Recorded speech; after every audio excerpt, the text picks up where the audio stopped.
రాజకీయంలా ఎప్పుడేం జరిగేది తెలియదుల్లా మన పార్టోళ్ళు మనోళ్ళు అనుకుంటే మర్నాడు అవతల పార్టీలు ఉండొచ్చురు ఏ గాలకెడ పడుతుంది కలవనే కలవరనుకుంటే అత్కం పత్కం కావచ్చురు మీది కాగబడేది ఒకటి లోపల జరిగేది ఒకటి గీ రాజకీయం గురించి మళ్ళో పారి క్లియర్గా చెప్పుకుందాం కానీ ఇప్పుడైతే గీ ముచ్చటి నుండ్రి గీ మేడం పేరు స్వాతి మలివాల్ ఢిల్లీ ఆమ్ ఆద్మీ పార్టీ రాజ్యసభ ఎంపీ పదవికెక్కి 3 నెలలే అయితే మొన్న సీఎం సారోళ్ళ ఇంటికొస్తే కేజ్రీవాల్ పిఏ నన్ను కొట్టిండని కేసు పెడితే లొల్లి నడుస్తుంది లేలే ఎవ్వరు కొట్టలే సెక్యూరిటోళ్ల మీద ఆమెనే రుబాబ్ చూపించిందని ఈ వీడియో బయట పెట్టిండ్రు గడబడొద్దు మేడం ప్లీజ్ వెళ్ళిపోరు మేడం అని బతిమలాడుతున్నారు సెక్యూరిటోళ్లు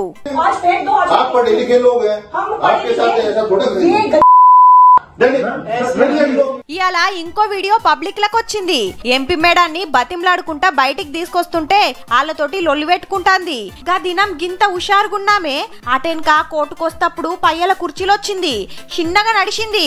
ఏమైంది మేడం అనంటే మస్తు కొట్టిండ్రు పానం శాతనైతే లేదు అంటుంది చల్ అంత బీజేపీ తోటి చేతులు కలిపి కుట్రలు చేస్తుందని చీపురు పార్టోలు అంటున్నారు एक षड्यंत्र था भारतीय जनता पार्टी द्वारा सोचा गया षड्यंत्र था లిక్కర్ స్కామ్ కేసులా జైలుకు పోయిన కేజ్రీవాల్ సారు మొన్ననే బెయిల్ మీద బయటకొచ్చి ఎలక్షన్ ప్రచారం చేస్తుంటే కొత్త కేసులు బనాయించే పిలానని గుస్సా అవుతున్నారు అయితే పోలీసోళ్ళు వచ్చి ఇంట్లున్న సీక్రెట్ కెమెరాల వీడియోలన్నీ పట్టుకుపోయినరు ఆఖరికి ఏం తేలుతుందో గాని ఢిల్లీలా మస్తు రచ్చ నడుస్తాంది